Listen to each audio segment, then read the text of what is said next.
بسم الله الرحمن الرحيم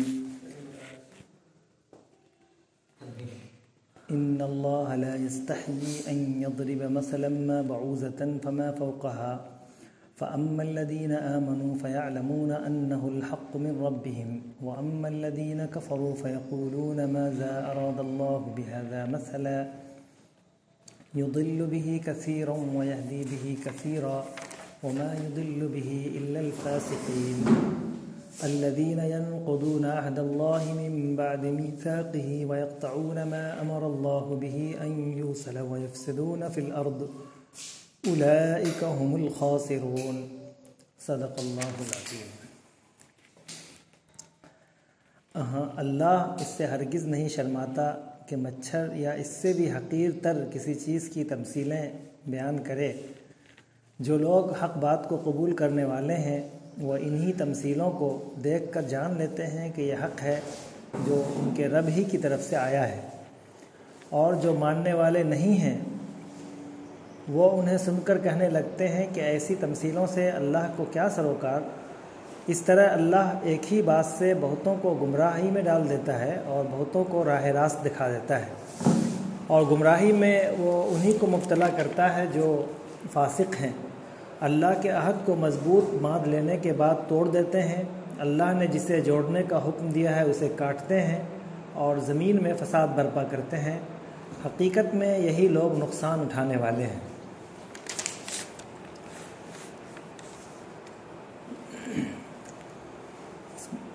ان آیات میں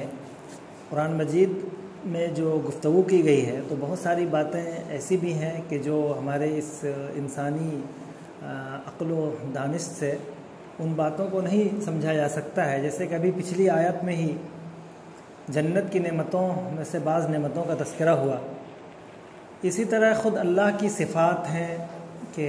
ان کا بھی سمجھنا مشکل ہوتا ہے انسانی عقل و بصارت کی بنیاد پر۔ اسی طرح بہت ساری چیزیں ایسی ہوتی ہیں کہ جن کا ابھی اس دنیا کے اندر یا اس ذہن و فراست سے ہم نہیں سمجھ سکتے۔ تو اس کی تفہیم کے لیے اللہ تبارک و تعالی تمثیلات کا استعمال کرتا ہے۔ بہت سی جگہوں پہ تمثیل سے سمجھاتا ہے کہ اس کا یہ مطلب ہے اس طرح سمجھ لو کہ وہ چیز اس طرح ہوگی۔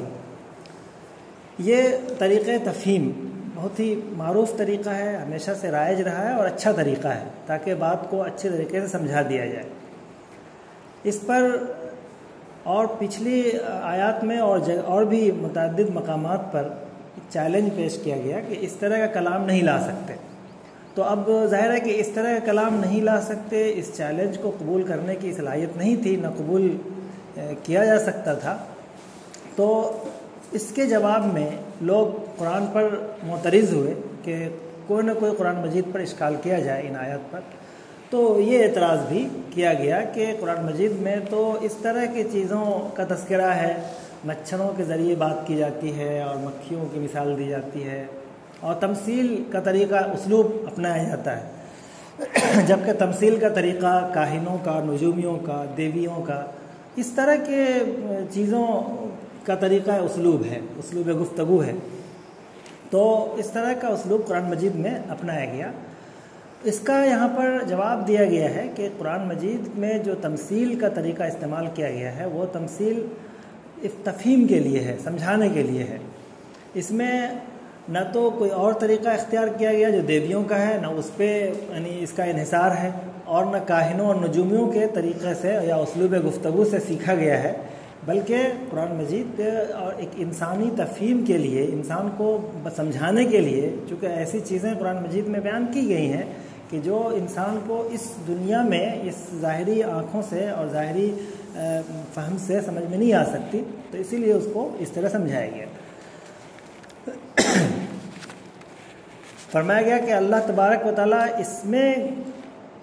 حیا یا گریز نہیں کرتا ہے کہ وہ اس طرح کی مچھروں کے ذریعے یا اس سے بھی کمتر چیزوں کے ذریعے سمجھائے، اور جبکہ بہت سے جگہوں پہ بہت ہی اعلیٰ تمثیل کے ذریعے باتوں کو سمجھایا گیا ہے۔ جیسے جگہ جگہ پہ قرآن مجید میں یہ طریقہ اپنایا گیا ہے یا ایھا الناس ضرب لہم، یا اسی طرح سے کلمہ طیبہ کو سمجھایا گیا ہے، اسی طرح اللہ تبارک و تعالیٰ کی ذات کو سمجھایا گیا ہے، اللہ کی صفات کو سمجھایا گیا ہے۔ بہت سی جگہوں پہ قرآن مجید میں یہ طریقہ استعمال ہوا ہے۔ اب اس میں جیسے مکری وغیرہ کی مثال قرآن میں ہے، تو وہ بھی تفہیم کے لیے کہ کوئی بھی نظریہ جو باطل دلائل پر یا کمزور دلائل پر مبنی ہو تو اس کی مثال بالکل اس طرح ہوتی ہے جیسے مکڑی کے جالے کی مثال ہوتی ہے کہ نہ تو اس میں کوئی دم ہوتا ہے نہ اس کی کوئی اہمیت ہوتی ہے، تو اس طرح کی تمثیل سمجھایا جاتا ہے۔ اب ان تمثیلات میں کبھی کبھی ایسا ہوتا ہے کہ لوگ حقیقت کو اصل چیز پر غور کرنے کے بجائے ان تمثیلات کے پیچھے پڑ جاتے ہیں، یا ان تمثیلات پر معترض ہوتے ہیں، یا ان تمثیلات کی تحقیق و جستجو میں اس قدر مگن ہو جاتے ہیں کہ پھر وہ گمراہی کے راستے پر چل پڑتے ہیں۔ خود یہودیوں کے یہاں اور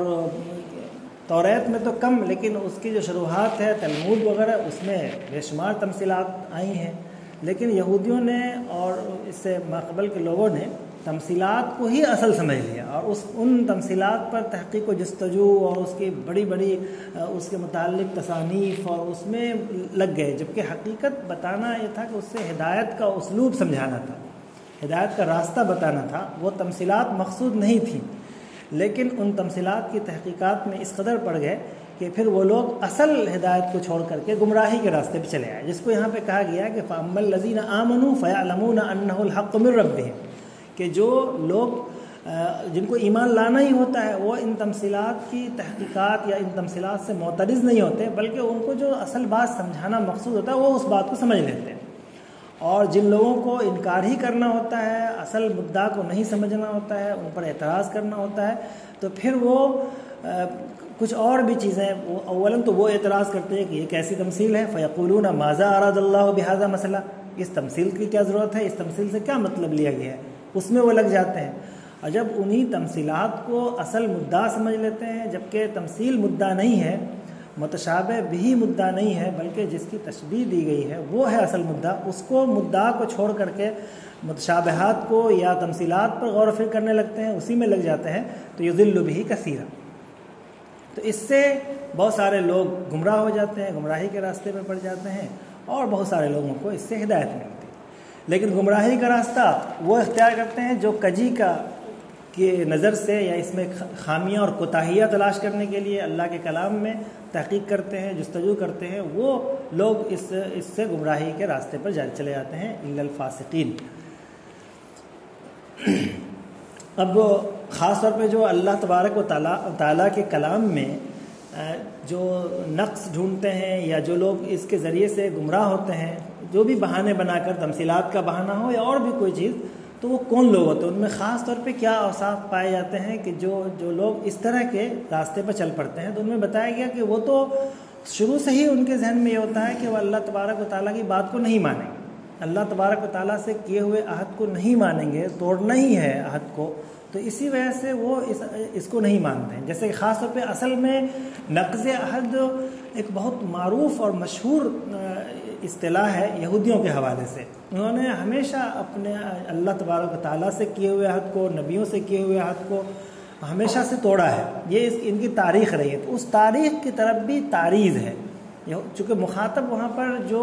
علمی طور پہ جو مخاطب تھے وہاں پر وہ اصل میں یہود تھے، وہی ان کو زیادہ اچھے طریقے سمجھتے تھے، وہی تنقید بھی کرتے تھے، تو اس لیے ان کی جو تاریخی داستان میں جو اہم ترین جرم وہاں پہ نقش ہے، جو لکھا ہوا ہے، اس جرم کا حوالہ دیا گیا اور اس جرم کا تذکرہ کر کے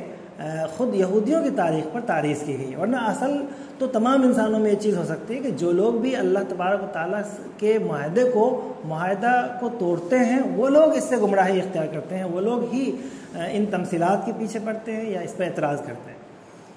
اللہ تعالیٰ سے کیا ہوا عہد، معاہدہ کئی طرح کا ہوتا ہے، یہاں اللہ تعالیٰ کا عہد سے کہ ڈائریکٹ اللہ سے کوئی معاہدہ ہو،